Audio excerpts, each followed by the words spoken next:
Assalamualaikum warahmatullahi wabarakatuh. Roti bakar rasanya nikmat. Apa kabar Bapak dan Ibu guru hebat? Perkenalkan, nama saya Novi Herliana, calon guru penggerak Angkatan 11 Kabupaten Banjarnegara dari SMK Negeri 1 Wanayasa. Pada kesempatan kali ini, saya akan melakukan aksi nyata pada modul 1.4 untuk mewujudkan budaya positif di sekolah. Budaya positif adalah lingkungan yang mendukung perkembangan akademis, sosial, dan emosional siswa dengan cara yang konsisten, menghargai nilai-nilai seperti kerjasama, hormat, tanggung jawab, dan saling menghargai. Budaya ini mendorong sikap positif, hubungan yang baik antar siswa, guru, dan warga sekolah, sehingga tercapai lingkungan yang aman dan inklusif untuk semua. Penerapan budaya positif bisa terlihat dalam berbagai kegiatan dan kebijakan, seperti anti-bullying, pemberian penghargaan, kegiatan ekstrakurikuler, dan masih banyak lagi. Berikut adalah langkah-langkah melakukan implementasi budaya positif. Yang pertama, mengenalkan nilai-nilai kebajikan, melakukan program mentoring, kegiatan kolaboratif, dan pendekatan restitusi. Contoh nyata hasil implementasi dari budaya positif adalah meningkatnya partisipasi siswa dalam kegiatan sekolah, kemudian perubahan perilaku siswa dengan pendekatan restitusi, sehingga siswa semakin semangat ke sekolah. Ternyata kegiatan ini mendapatkan respon dari murid. Salah satunya adalah siswa merasa aman dan nyaman di sekolah. Siswa juga semakin semangat mengikuti berbagai kegiatan di sekolah. Berikut salah satu video tanggapan dari siswa. Yang tadi saya alami dari kesalahan saya merasa saya tidak dipermalukan, saya tidak dirugikan, dan malah saya lebih mengerti apa yang harusnya saya perbaiki dari kesalahan tadi. Terima kasih Bu Novi. Kegiatan selanjutnya dalam melakukan refleksi dan rencana perbaikan. Saya melakukan refleksi apa yang berjalan sudah baik, seperti penerimaan nilai-nilai positif dan penggunaan restitusi sebagai pendekatan dalam permasalahan disiplin siswa.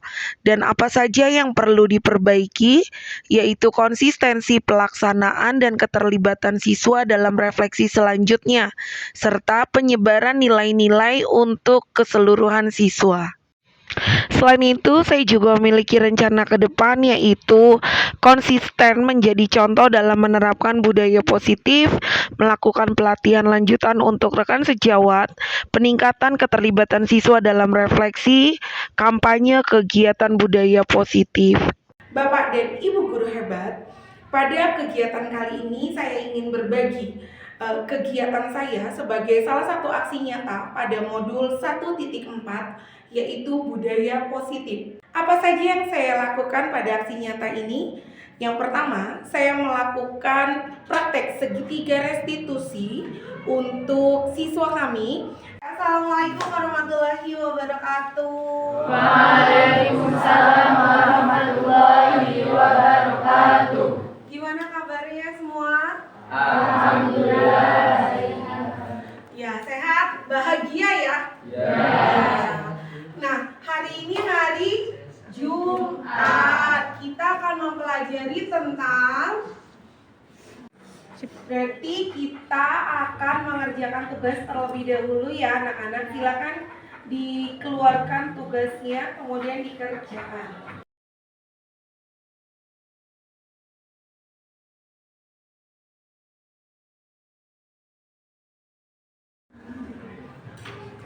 Selamat pagi Kak Zahra. Menggunakan pakaian sesuai dengan ketentuan.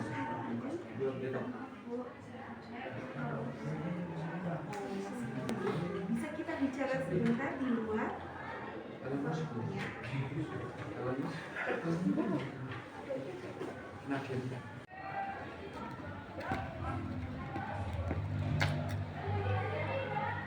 Ibu mengerti situasi kamu, tapi penting untuk kita semua mengikuti aturan sekolah.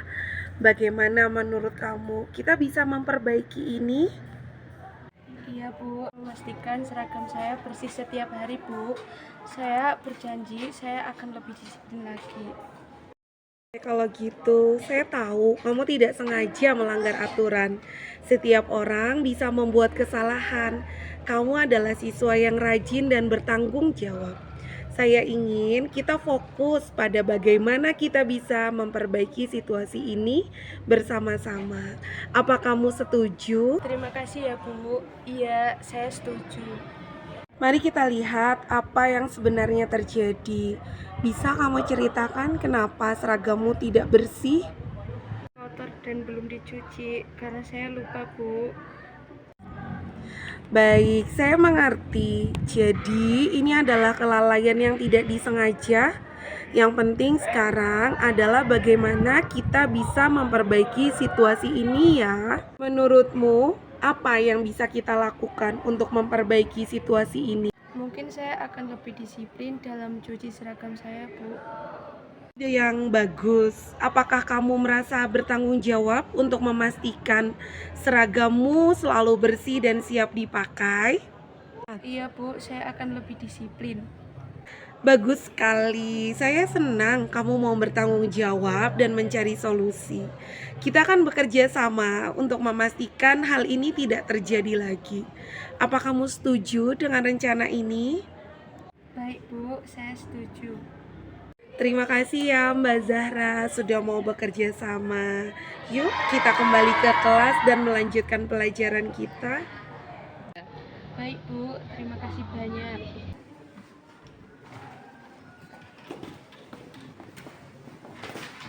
Anak, penting untuk kita semua mematuhi aturan sekolah.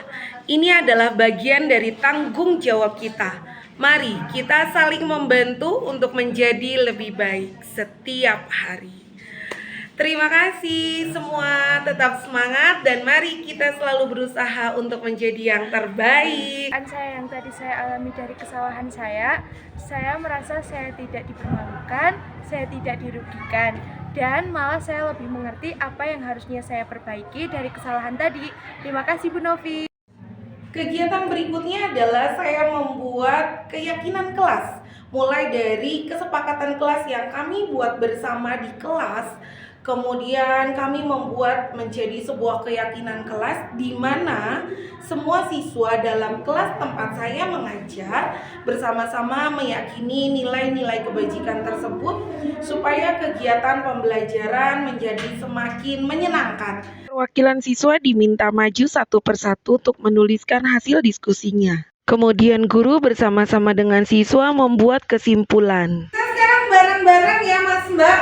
Kesepakatan kelas ini kan ada yang bersikap baik dan sopan santun, tidak meninggalkan pelajaran, tidak bermain HP saat sedang pelajaran, tidak boleh bermain game, harus memperhatikan saat guru sedang menjelaskan, piket dengan benar, memakai seragam dengan atribut lengkap, piket sesuai jadwal, tidak menggunakan topi di dalam kelas, kemudian tidak menggunakan jaket saat pelajaran kecuali sakit, memperhatikan guru ketika sedang menjelaskan, kemudian memakai seragam sesuai ketentuan.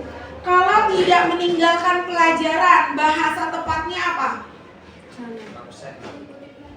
Yes, mengikuti pelajaran. Berarti kita udah dapat nih poin 1. Harus memperhatikan saat guru sedang menjelaskan, sama nggak? Ya. Oke. Ada lagi? Tidak menggunakan topi, memperhatikan guru ketika sedang menjelaskan. Ada ya? Berarti kita sudah dapat nih 1 poin.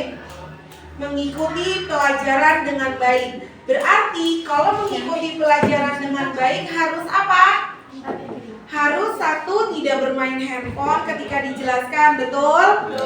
Mendengarkan ketika Bapak Ibu guru menjelaskan. Sepakat? Sepakat. 1 ya. Oke, kemudian yang kedua. Lagi di sini piket dengan benar, piket sesuai jadwal. Berarti kalau seperti itu apa? Kita gabungkan jadi apa?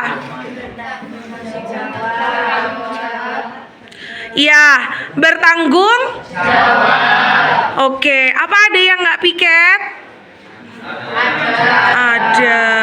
Sudah membuat kesepakatan kelas yang harus kita yakini bersama. Maka dari itu kita jadikan lagi sebuah kesimpulan.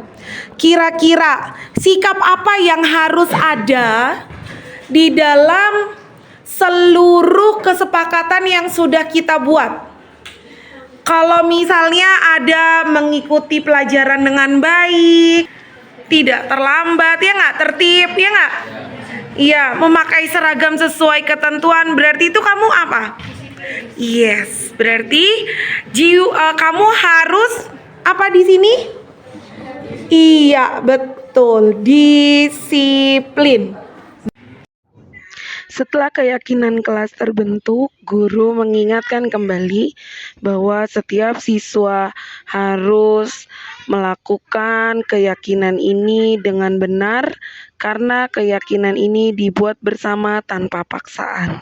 Dan yang terakhir, saya melakukan diseminasi, yaitu menyampaikan budaya positif kepada rekan-rekan sejawat. Sehingga harapan kami adalah kegiatan ini bisa menjadi kegiatan yang dilakukan oleh banyak guru di sekolah kami.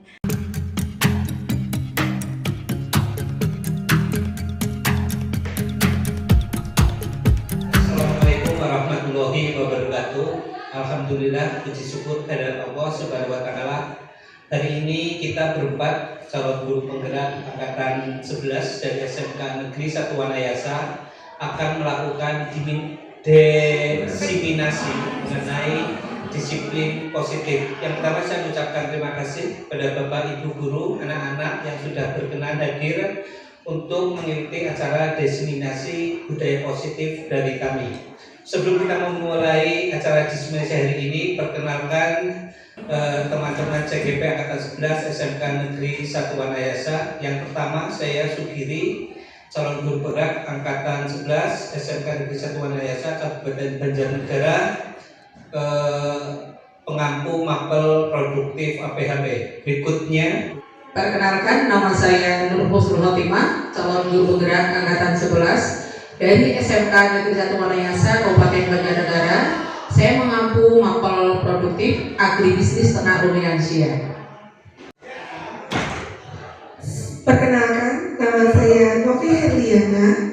Saya calon guru penggerak Angkatan 11 Kabupaten Banjarnegara. Saya mengajar mata pelajaran produktif teknik jaringan komputer dan telekomunikasi. Perkenalkan, nama saya Erlandi, CGP Angkatan 11 tahun 2024 dari SMK Negeri 1 Wanayasa. Mapel saya adalah mapel matematika. Begitu, terima kasih. Untuk penyampaian materi disiplin positif ini akan terbagi dalam 4 sesi. Sesi pertama nanti akan disampaikan oleh Bu Husnul Khotimah. Kepada beliau, Ibu Husnul Khotimah, waktu dan tempat dipersilahkan. Assalamualaikum warahmatullahi wabarakatuh. Selamat siang Bapak dan Ibu guru SMK Negeri 1 Wanayasa. Bertemu kembali dengan kami, calon guru penggerak Angkatan 11 dari SMK Negeri 1 Wanayasa. Izinkan saya berpantun ya Bapak Ibu. Burung dara, burung kenari, terbang tinggi di angkasa. Selamat bertemu kembali dengan kami di Aula Negeri 1 Wanayasa. Terima kasih Bapak dan Ibu guru hebat. Dalam kesempatan kali ini saya akan menyampaikan pemaparan tentang disiplin positif. Mohon maaf Bapak Ibu, bukan berarti berdirinya kami di sini adalah untuk menggurui panjenengan semua, tetapi di sini memang tugas kami untuk menyebarkan budaya positif dengan rekan sejawat seperti itu. Baik Bapak dan Ibu guru, untuk materi hari ini adalah ada 5 materi, yaitu yang pertama adalah disiplin positif dan nilai-nilai kebajikan universal. Kemudian yang kedua adalah motivasi perilaku manusia. Yang ketiga adalah posisi kontrol restitusi. Yang kelima adalah keyakinan sekolah atau kelas. Dan yang kelima adalah segitiga restitusi. Baik Bapak dan Ibu guru, di sini saya akan menyampaikan terlebih dulu berkaitan dengan miskonsepsi tentang makna kontrol yang sering sekali kita lakukan sebagai guru. Ini adalah pendapat dari seorang pakar ahli, yaitu Dr. William Glaser. Beliau adalah seorang psikiater pendidikan, Bapak dan Ibu. Nah, di sini beliau memaparkan ada 4 miskonsepsi ilusi kontrol. Yang pertama adalah ilusi guru mengontrol murid. Bapak dan Ibu guru, di sini untuk ilusi guru mengontrol murid, ini adalah guru tidak dapat memaksa murid untuk melakukan sesuatu jika murid tersebut memilih untuk tidak melakukannya. Meskipun terlihat seperti guru mengontrol perilaku murid, sebenarnya kontrol itu terjadi karena murid mengizinkannya. Nah, teori kontrol ini menyatakan bahwa setiap perilaku memiliki tujuan, bahkan jika itu adalah perilaku yang tidak disukai. Itu adalah ilusi guru mengontrol murid. Kemudian miskonsepsi yang kedua tentang makna kontrol, yaitu ilusi bahwa semua penguatan positif, efektif, dan bermanfaat. Jadi untuk penguatan positif atau bujukan adalah bentuk kontrol yang mencakup upaya untuk mempengaruhi murid agar melakukan suatu perilaku tertentu. Pada akhirnya, murid mungkin menyadari kontrol tersebut dan reaksi murid bisa mencakup penolakan atau ketergantungan pada pendapat guru dalam usaha mereka. Kemudian untuk miskonsepsi tentang makna kontrol yang ketiga adalah ilusi bahwa kritik dan membuat orang merasa bersalah dapat menguatkan karakter. Kritik dan rasa bersalah digunakan untuk mengontrol murid menuju identitas gagal, membuat mereka merasa buruk tentang diri mereka dan mengembangkan dialog diri negatif. Terkadang guru mungkin tidak menyadari bahwa mereka sedang melakukan perilaku ini karena pesan negatif seringkali disampaikan dengan cara yang lembut. Kemudian untuk miskonsepsi tentang makna kontrol yang keempat adalah ilusi bahwa orang dewasa memiliki hak untuk memaksa. Banyak orang dewasa percaya bahwa mereka bertanggung jawab untuk mendorong murid untuk melakukan tindakan tertentu selama ada kemajuan yang dapat diukur. Namun, mereka menyadari bahwa perilaku memaksa tidak efektif dalam jangka panjang dan bisa menyebabkan hubungan permusuhan. Ini merupakan bentuk miskonsepsi tentang makna kontrol menurut Dr. William Glaser, Bapak dan Ibu. Dilanjut. Bapak dan Ibu, untuk merubah paradigma stimulus respon kepada pendekatan teori kontrol, ini menurut Stephen R. Covey, mengatakan bahwa bila kita membuat kemajuan perlahan, sedikit-sedikit, ubahlah sikap atau perilaku Anda. Namun bila kita memperbaiki cara-cara utama kita, maka kita perlu mengubah cara keacuan kita. Ubahlah bagaimana Anda melihat dunia, bagaimana Anda berpikir tentang manusia. Ubahlah paradigma Anda, skema pemahaman dan penjelasan aspek-aspek tertentu tentang realitas. Ini menurut Stephen R. Covey. Nah, kemudian antara stimulus respon dan teori kontrol, mari kita melihat perbedaannya, Bapak dan Ibu. Jadi untuk realitas atau kebutuhan kita sama, tetapi di teori kontrol kita berbeda kebutuhannya, Bapak Ibu. Kemudian semua orang melihat hal yang sama. Pada teori kontrol, setiap orang memiliki gambaran yang berbeda menurut masing-masing.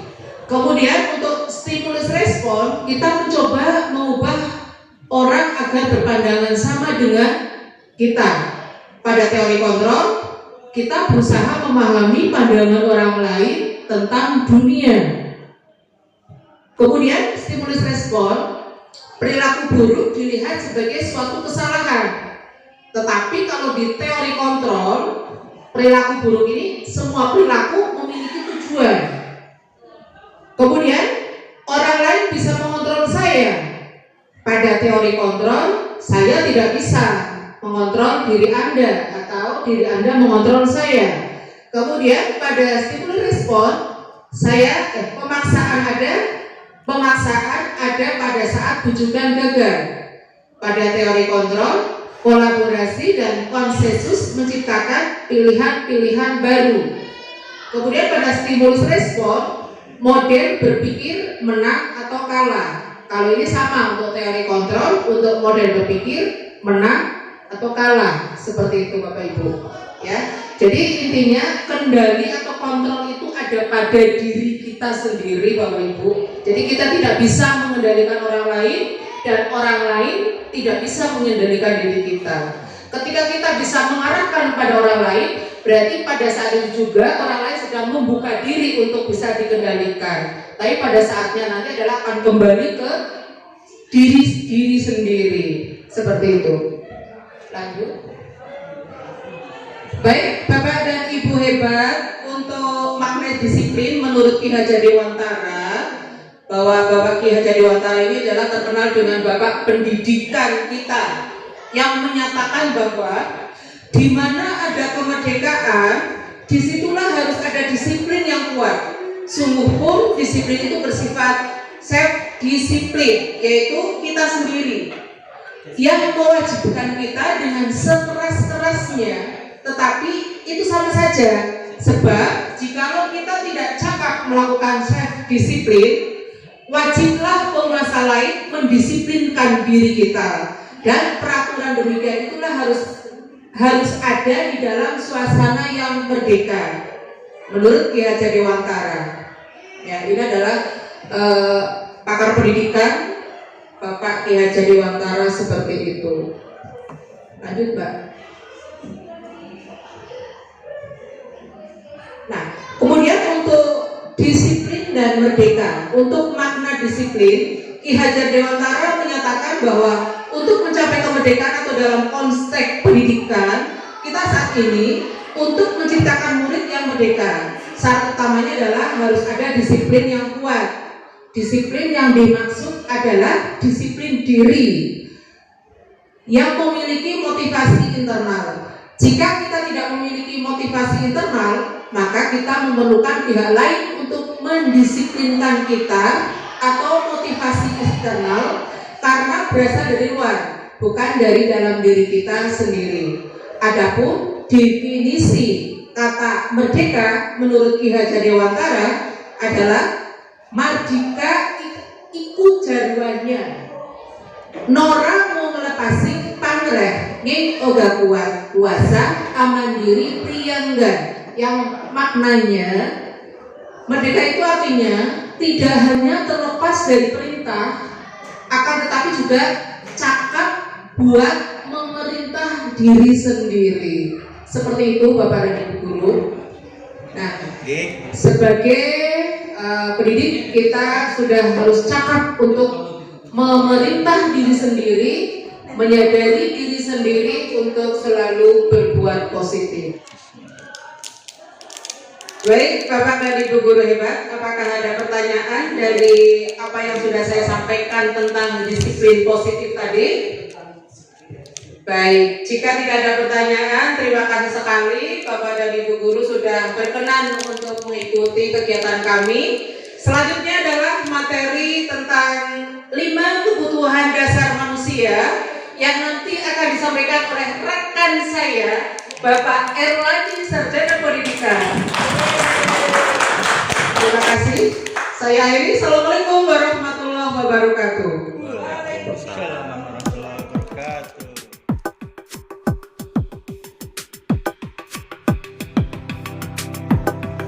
Bismillahirrahmanirrahim. Assalamualaikum warahmatullahi wabarakatuh. Waalaikumsalam. Bagaimana kabarnya Bapak Ibu hari ini? Sehat semua? Sehat. Oke, Pak Ibu.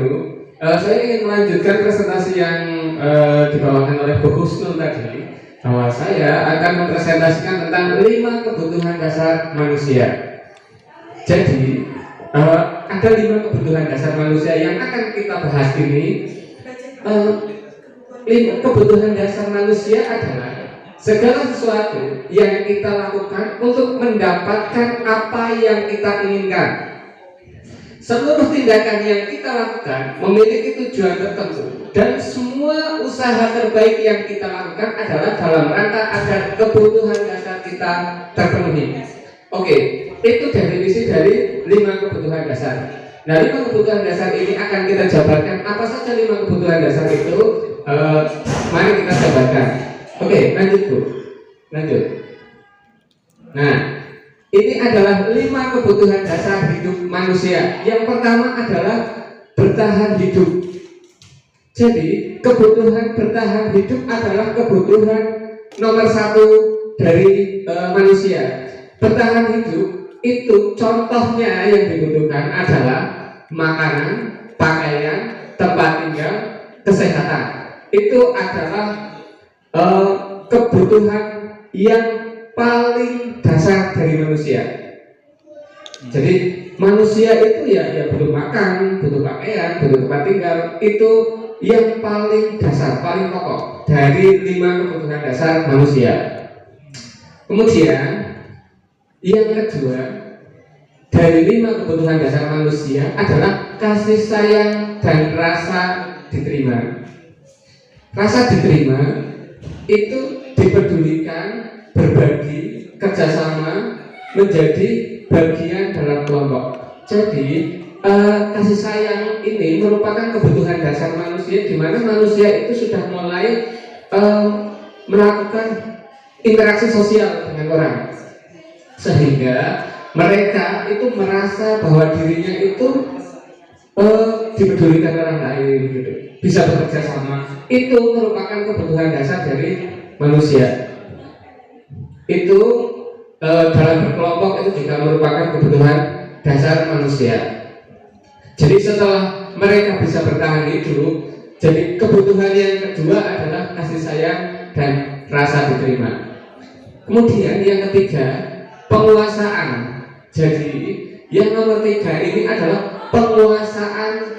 Kebutuhannya adalah kebutuhan penguasaan, yaitu harga diri, keinginan untuk dianggap, memimpin, berprestasi, diakui, dan didengar. Itu adalah suatu kebutuhan sebenarnya. Bahwa kita memiliki harga diri itu juga suatu kebutuhan.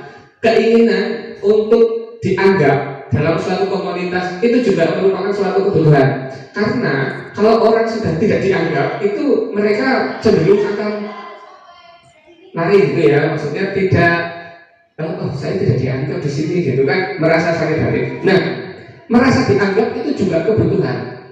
Memimpin juga merupakan suatu kebutuhannya. Paling tidak bisa memimpin diri sendiri, gitulah ya. Itu memimpin itu juga kebutuhan.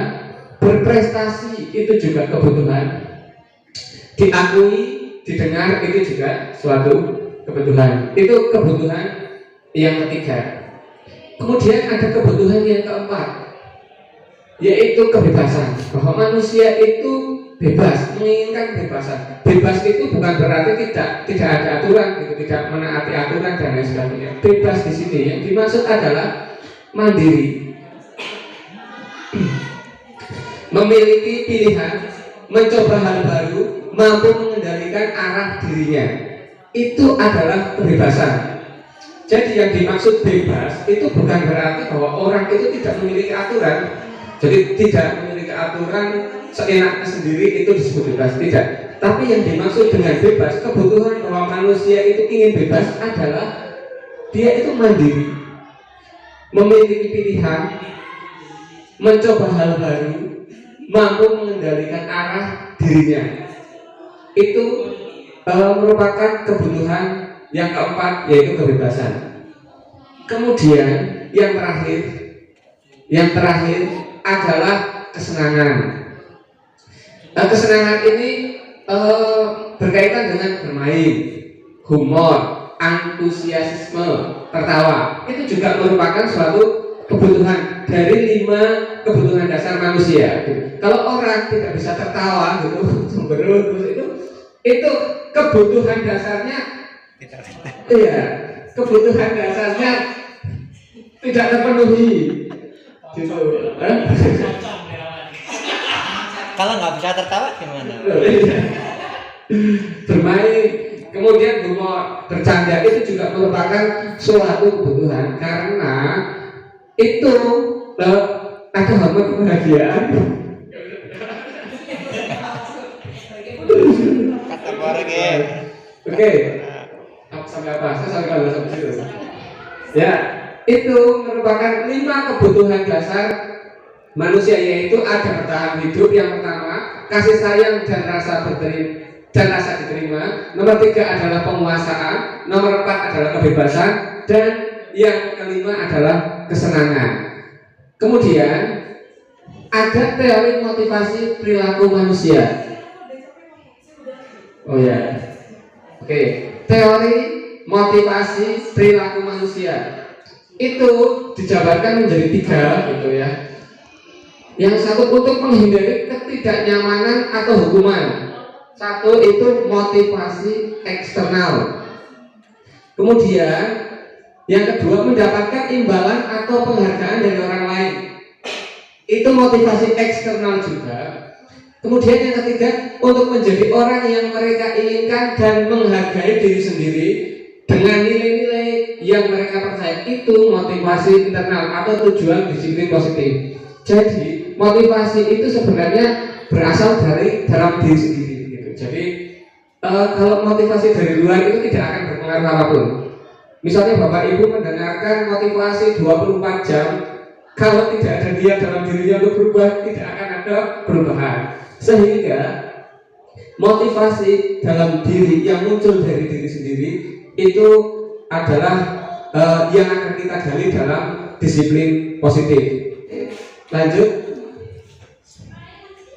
Nah, bolehkah memaksa? Oke. Kira-kira boleh nggak Bapak Ibu memaksa? Boleh. Oke. Terus lanjut. Ya, pernahkah Bapak Ibu merasakan ini?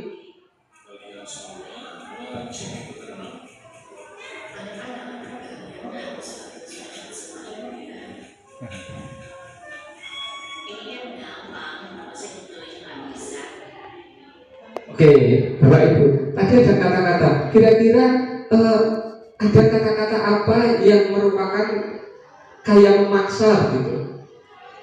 Itu paksaan ataukah apa? Coba nanti Bapak Ibu ada yang berpendapat mungkin.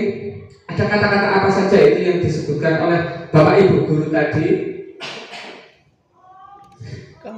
mengenai video ini? Kamu harus ikut ya. Oh, oke, lanjut. Oke, jadi memaksa terkadang bisa berhasil untuk jangka pendek. Mungkin anak akan melakukan karena rasa maaf Bapak Ibu. Namun ada dampak jangka panjang yang mungkin tidak kita sadari. 1. Perilaku tidak akan menjadi kebiasaan dalam jangka panjang.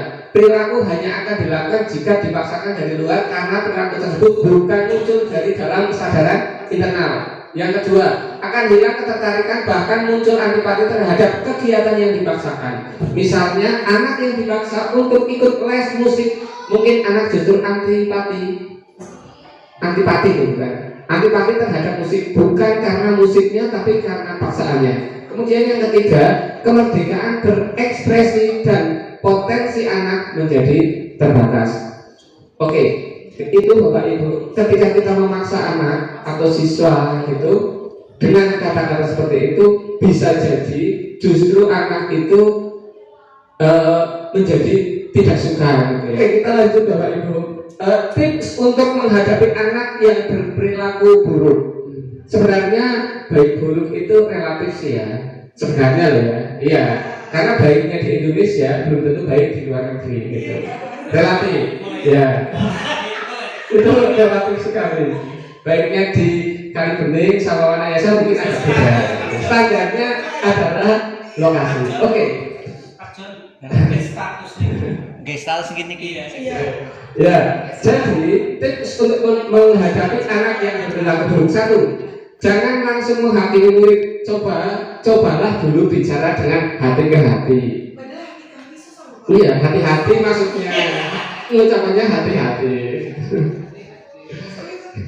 2, jadilah pendengar yang baik untuk mereka. Jangan menyela saat murid berbicara. Dengarkan saja sampai murid menceritakan motivasi dan alasan mengapa murid berperilaku seperti itu. Kemudian yang ketiga, bimbing murid untuk memahami konsekuensi apa yang mereka dapatkan atas pilihan dan perilakunya. Itu tips untuk menghadapi anak yang berperilaku buruk. Kemudian lanjut Bu. Mari kita refleksi dari apa yang kita bahas tadi gitu. Mari kita refleksi, melakukan refleksi. Apakah kita cenderung memaksakan murid untuk melakukan sesuatu? Ataukah dengan membuat cara lain yang membuat murid merasa senang dan merasa dihargai dalam mengerjakan sesuatu? Yang ketiga, bagaimana rasanya mengerjakan sesuatu tanpa dipaksa? Itu adalah refleksi kita bersama, gitu. Nanti bisa Bapak Ibu jawab sendiri, begitu. Bisa Bapak Ibu renungkan sendiri dari ketiga pertanyaan ini. Apakah kita cenderung memaksa murid untuk melakukan sesuatu, gitu. Kemudian atau dengan membuat cara lain yang membuat murid merasa senang dan merasa dihargai dalam mengerjakan sesuatu. Yang ketiga, bagaimana rasanya mengerjakan sesuatu tanpa dipaksa. Oke, mungkin begitu. Ibu, lanjut. Nah, ini adalah konsep disiplin positif dan motivasi yang akan disampaikan oleh Bu Novi. Kepada Bu Novi, saya persilakan, saya akhiri. Assalamualaikum warahmatullahi wabarakatuh.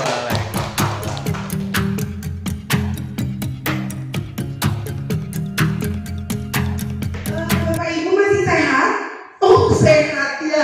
Iya. Oke, saya punya pantun dulu. Ya pantun. Roti bakar rasanya nikmat. Apa kabar Bapak dan Ibu guru hebat? Udah, itu jawaban baik. Baik. Iya.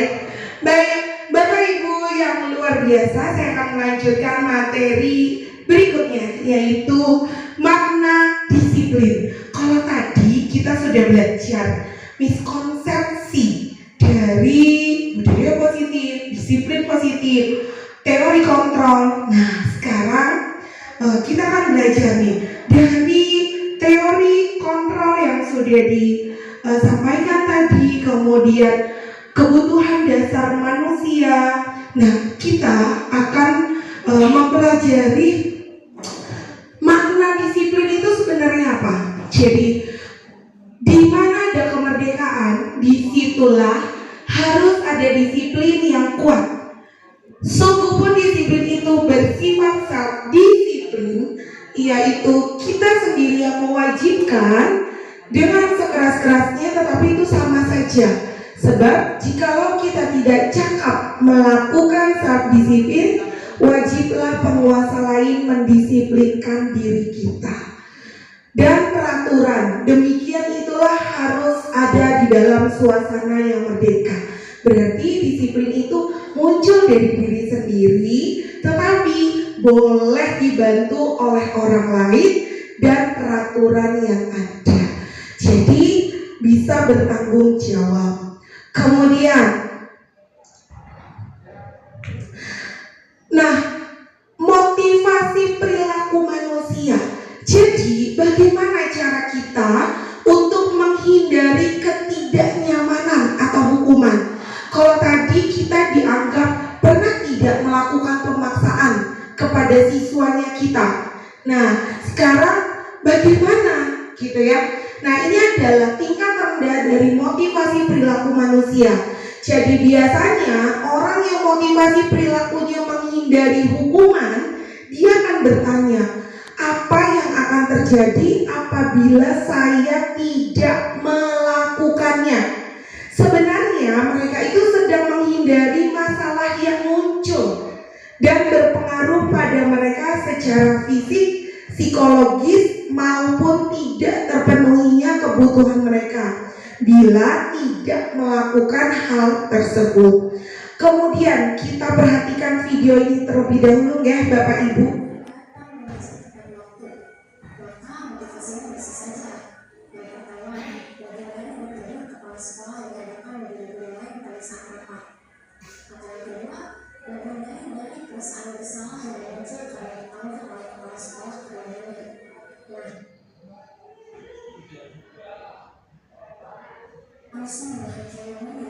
Coba aja mereka bicara terlebih dahulu mendekati perhatian.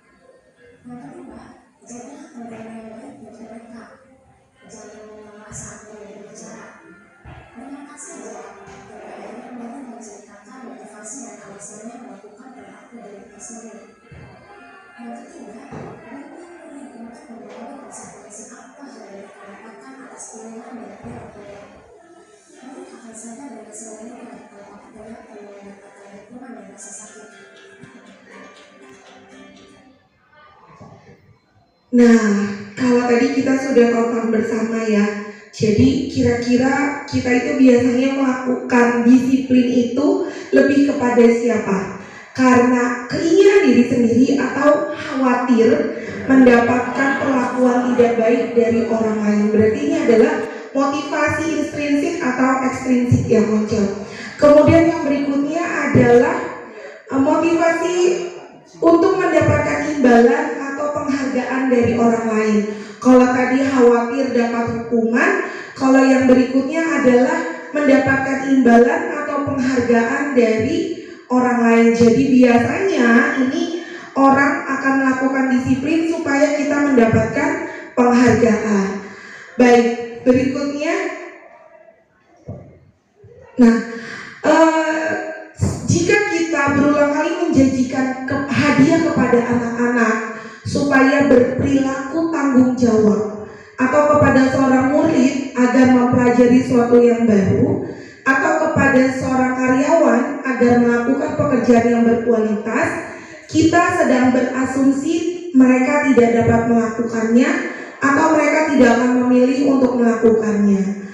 Ini menurut dari Alfie Kohn. Nah, dari hasil pengamatannya selama ini tentang tindakan memberikan penghargaan yang nilainya sama dengan menghukum seseorang. Nah, berarti motivasi ini memiliki poin penting apa saja dari materi yang tadi kita sudah bahas. Pertama adalah pengaruh jangka pendek dan jangka panjang. Apa yang akan terjadi? Kemudian penghargaan itu sebenarnya tidak efektif Bapak Ibu. Kemudian penghargaan itu bisa merusak hubungan. Kemudian penghargaan itu bisa mematikan kreativitas. Penghargaan itu sama seperti menghukum. Dan yang terakhir adalah motivasi dari dalam diri. Nah, saat seorang anak belajar untuk pertama kali contohnya menggabungkan huruf-huruf dan kata dan menyadari bahwa dia bisa membaca, timbul nih rasa senang, pijar matanya berubah, muncul senyuman gitu ya.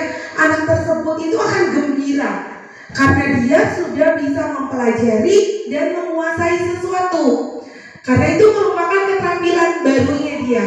Nah, jika kita memberikan penghargaan kepada seorang anak pada saat itu, dia sedang senang, bangga dengan pencapaiannya sendiri, maka kita akan mengambil kegembiraan yang saat itu sedang dia rasakan secara alamiah.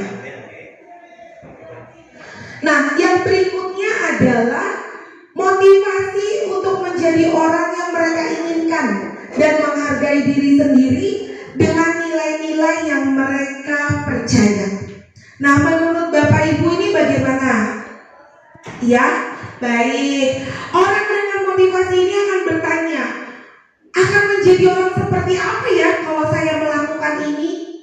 Nah, mereka itu biasanya melakukan suatu karena nilai yang mereka yakini dan hargai. Dan mereka melakukannya karena mereka ingin menjadi orang yang melakukan nilai-nilai yang mereka yakini. Jadi ini motivasi akan membuat seseorang disiplin karena motivasinya bersifat internal, bukan eksternal. Dari dalam diri mereka sendiri, dari keyakinan yang mereka sudah lakukan. Nah, sebagai seorang guru, kita refleksi bersama ya. Saat hadir mengajar di kelas tepat waktu, motivasi apa yang mendasari tindakan tersebut? Ada yang bisa menjawab? Ya, betul. Berarti dari dalam diri sendiri ya. Betul, terima kasih Bapak. Ya, ya, jadi sekarang kita harus pahami, apakah datang tepat waktu itu karena takut ditegur atasan, atau karena khawatir dapat surat peringatan misalnya, atau sekedar mendapat pujian dari atasan. Bapak Ibu, boleh ada yang membantu untuk menjawab? Ya. Oh ya, terima kasih Pak Anton. Katanya beliau ini menyampaikan karena ingin menjadi teladan, berarti sudah dari dalam diri ya Pak. Baik. Nah, jadi di sini sebagai guru kita harus menjadi contoh yang baik siswa-siswi. Manakah motivasi yang paling kuat yang mendasari diri kita untuk menjadi teladan yang baik? Nah, terakhir ada hukuman, konsekuensi, dan restitusi. Materi ini akan disampaikan oleh Pak Sugiri untuk melanjutkan kira-kira apa bedanya hukuman, konsekuensi, dan restitusi. Seperti itu nggih Bapak Ibu, terima kasih banyak atas waktunya. Assalamualaikum warahmatullahi wabarakatuh. Baik, Pak Giri, monggo silakan.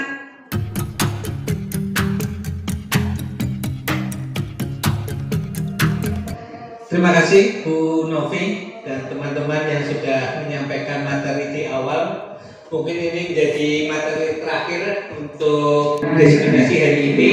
Saya akan mencoba memaparkan tentang konsep hukuman, konsekuensi, dan restitusi. Bapak Ibu sekalian, tentunya bahwa setiap tindakan tentunya ada konsekuensi, ada hukuman. Apa sih perbedaan antara hukuman dan konsekuensi serta restitusi akan coba kita paparkan bersama-sama. Yang pertama mengenai restitusi. Restitusi adalah proses menciptakan kondisi bagi murid untuk memperbaiki kesalahan mereka, sehingga mereka bisa kembali ke kelompok mereka dengan keadaan yang lebih kuat, dengan karakter yang lebih kuat.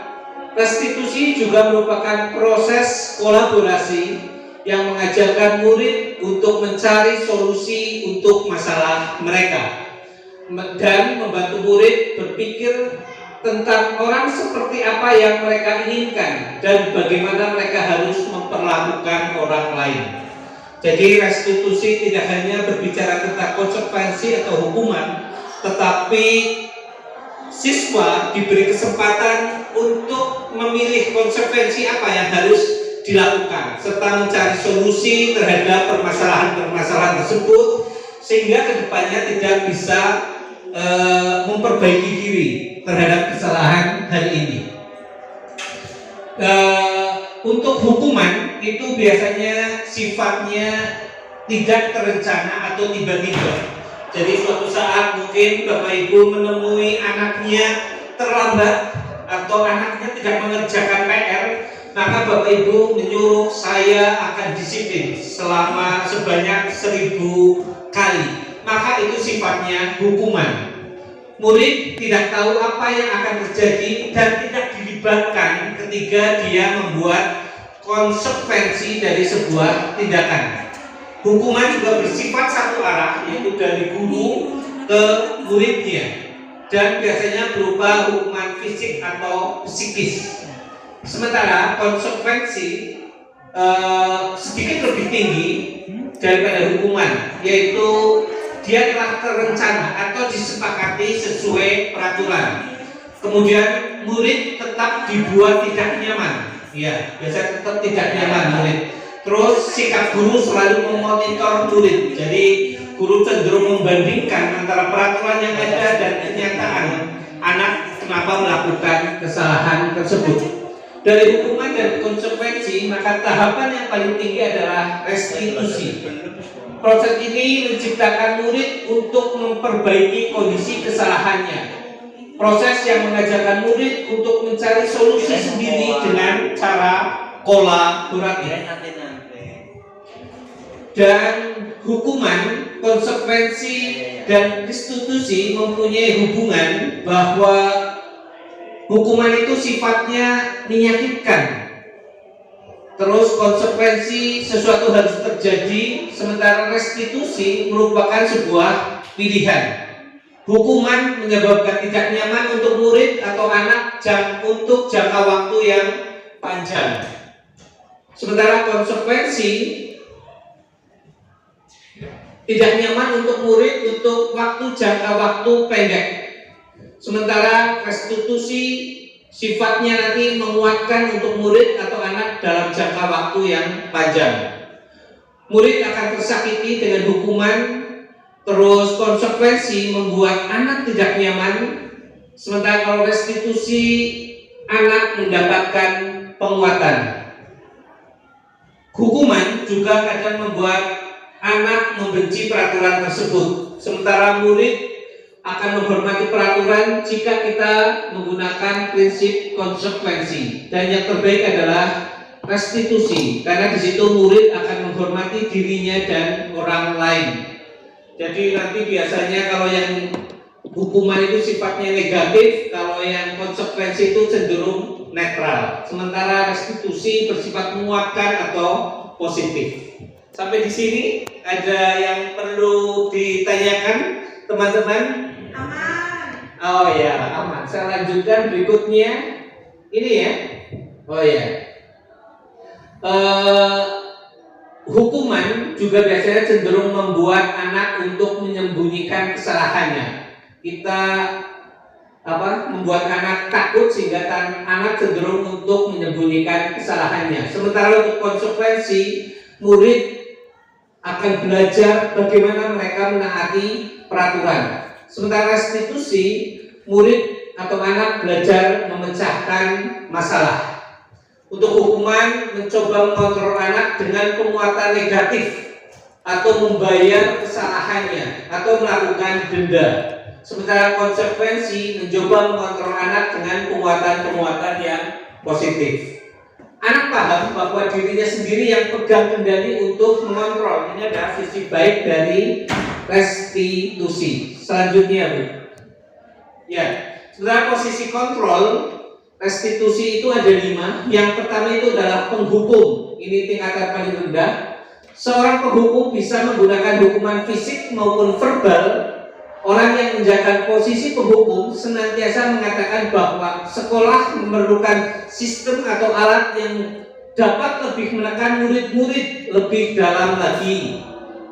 Hasilnya, siswa yang merasa terus-menerus dihukum atau diintimidasi oleh guru dapat mengalami penurunan motivasi belajar, penurunan percaya diri, serta merasa tidak aman dan tidak nyaman di lingkungan sekolah. Juga tindakan penghukuman tidak proporsional dengan pelanggaran dapat merugikan hubungan antara murid dan siswa. Posisi kontrol berikutnya adalah pembuat rasa bersalah. Pada posisi ini biasanya guru akan bersuara lemah lembut. Pembuat rasa bersalah akan menggunakan keheningan yang membuat orang lain merasa tidak nyaman, bersalah atau rendah diri. Hasilnya, ketika siswa terlalu sering atau tidak adil diberi perasaan bersalah, mereka bisa mengalami stres, ansietas atau perasaan bersalah yang konstan atau tidak adil, serta penurunan harga diri. Ini tentunya bisa mengganggu perkembangan akademik dan emosional mereka. Posisi kontrol ketiga adalah teman. Guru pada posisi ini tidak menyakiti murid, namun akan tetap berusaha mengontrol murid melalui persuasi. Posisi teman pada guru bisa negatif ataupun positif. Positif di sini berupa hubungan baik yang terjalin antara guru dan murid. Guru di posisi teman ini menggunakan hubungan baik dan humor untuk mempengaruhi seseorang. Hasilnya biasanya murid merasa senang dan akrab dengan guru. Ini berdampak yang positif. Hanya saja bahwa posisi kontrol sebagai teman kadang membuat anak sangat tergantung dengan guru tersebut. Posisi keempat adalah pemantau. Memantau berarti mengawasi.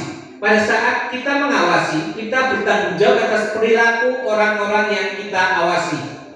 Posisi pemantau berdasarkan pada peraturan-peraturan dan konsekuensi.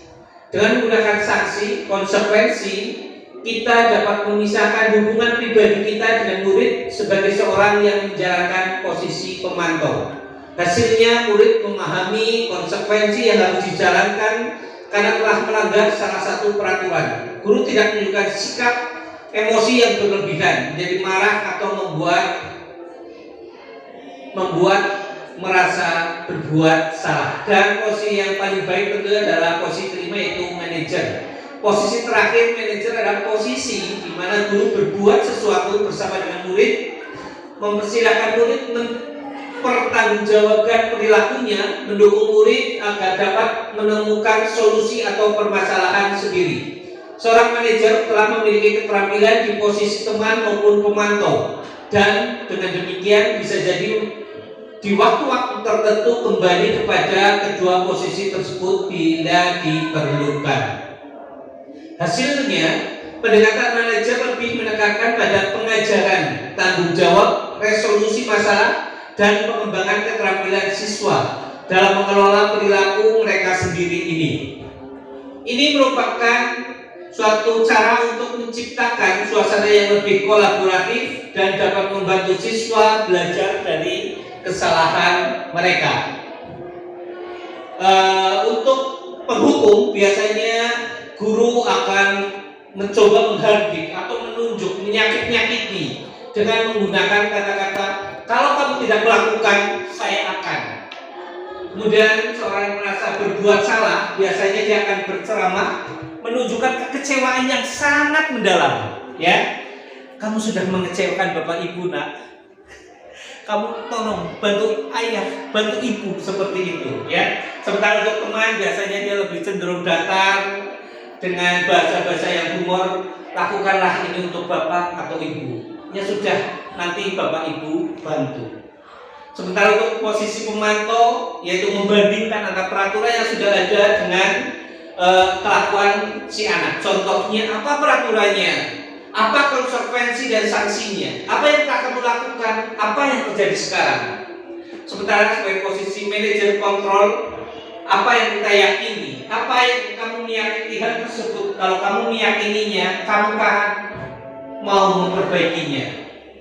Hasilnya untuk penghukum itu biasanya sedangkan menciptakan anak-anak yang pemberontak, pendendam, dan menyalahkan orang lain. Sementara pembuat orang merasa bersalah akan cenderung menyembunyikan, menyangkal, dan berbohong. Perilaku kontrol teman biasanya menciptakan ketergantungan. Sementara kalau pemantau biasanya membuat anak menjadi disiplin, yang dia akan disiplin ketika sedang diawasi. Sementara kalau restitusi atau manajer, dia biasanya akan membuat anak menjadi lebih kuat watak atau karakternya. Terakhir, segitiga restitusi. Berikutnya mengenai segitiga restitusi, yaitu suatu proses dialog yang dijalankan oleh guru agar dapat menghasilkan murid yang mandiri dan bertanggung jawab. Segitiga restitusi ada 3 tindakan. Yang pertama itu adalah menstabilkan identitas. Dengan kata-kata biasanya setiap orang pasti pernah melakukan kesalahan. Kamu bukan satu-satunya yang pernah melakukan ini. Berikutnya yang kedua adalah validasi tindakan yang salah. Kamu tentu punya alasan mengapa melakukan itu. Adakah cara yang efektif untuk mendapatkan apa yang kamu butuhkan? Dan yang terakhir biasanya adalah menanyakan keyakinan.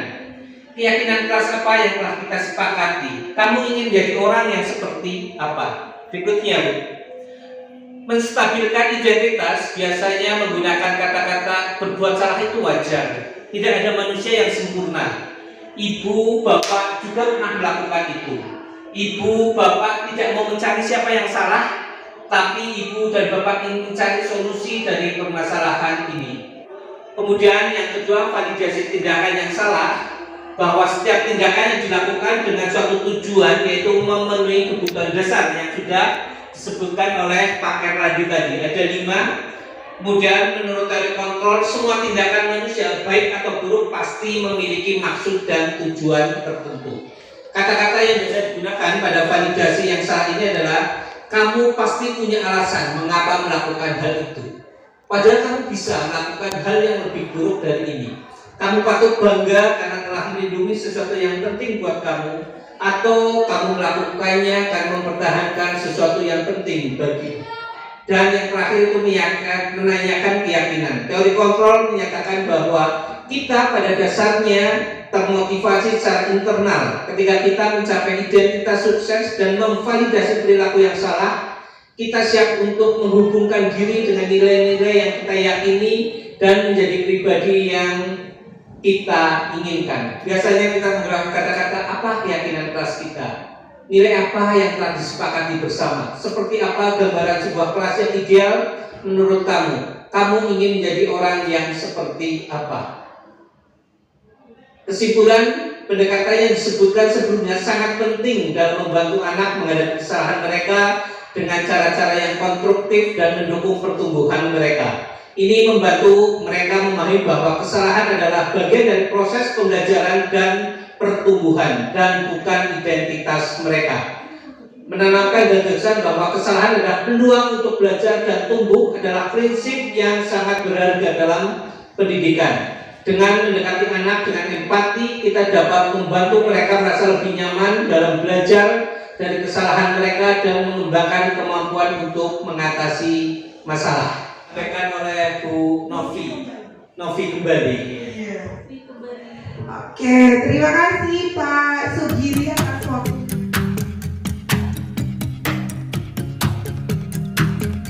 Baik, Bapak Ibu masih semangat?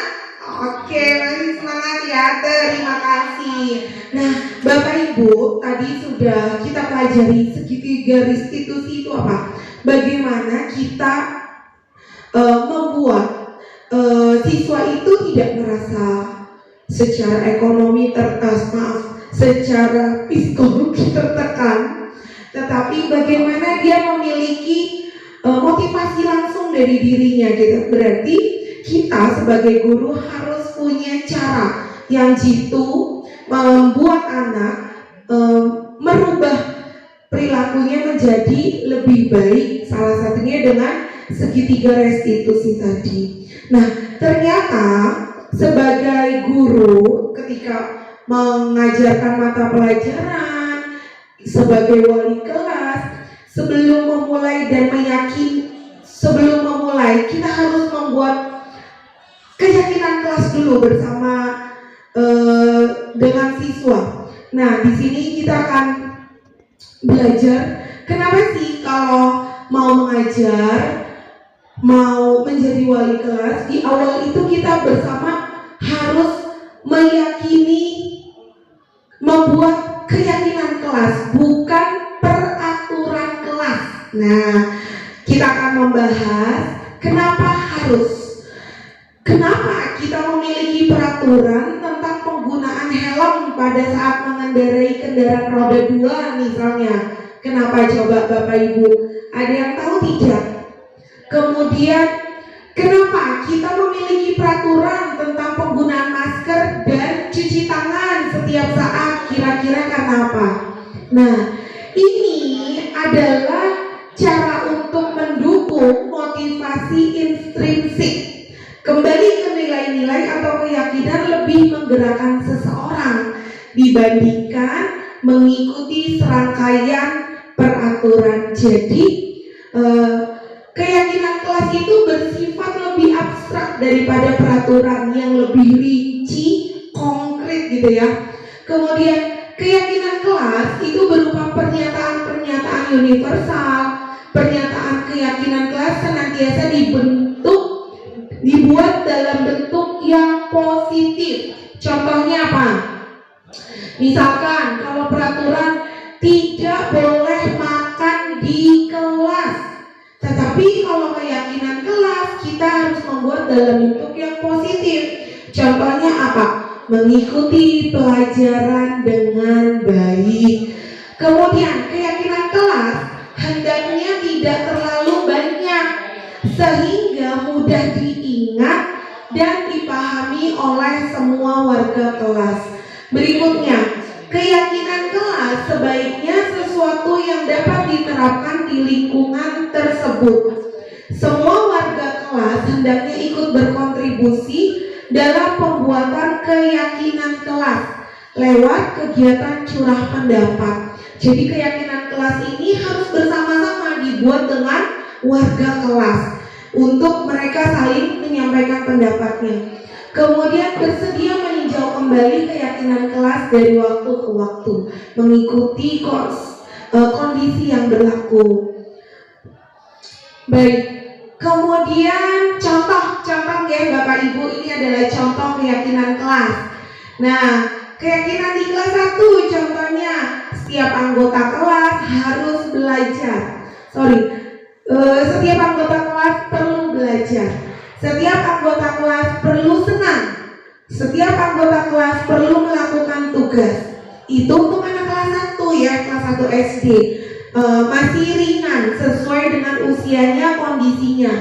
Kemudian untuk kelas 5 selalu bersikap positif, senantiasa menjadi diri terbaik, senantiasa membantu. Ini sudah mulai agak meningkat ya. Nah, berikutnya ada keyakinan kelas 7. Karena kelas 7 kan lebih besar ya.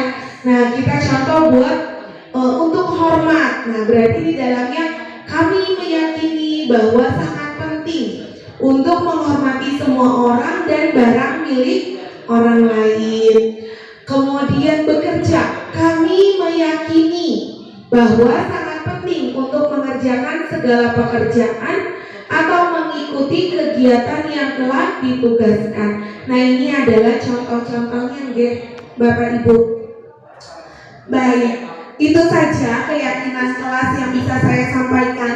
Kami berharap dari materi yang sudah kami berikan, kami bisa berbagi ilmu dengan rekan-rekan semua dan bisa diterapkan di kelasnya masing-masing, sehingga kita bisa menjadi guru, bukan hanya teman, tetapi guru yang selalu senantiasa ada di hati siswa-siswi kita. Jadi kita jika sudah bisa menerapkan ini semua, tidak perlu terlalu lelah dengan menghukum anak, tetapi dengan sendirinya anak akan menyadari dan meyakini bahwa apa yang dilakukannya baik dan apa yang tidak dilakukan dengan baik. Seperti itu Bapak Ibu.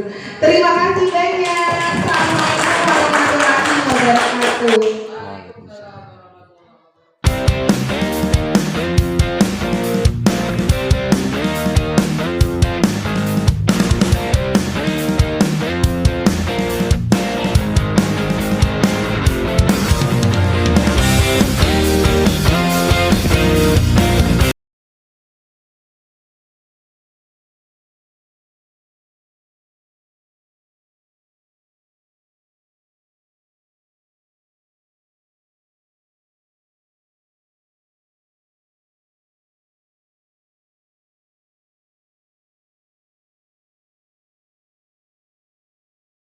Bapak dan Ibu guru hebat, terima kasih sudah menyaksikan aksi nyata yang saya buat untuk kegiatan pada modul 1.4. Segala kritikan dan masukan yang membangun akan saya terima dengan senang hati. Terima kasih banyak. Wassalamualaikum warahmatullahi wabarakatuh.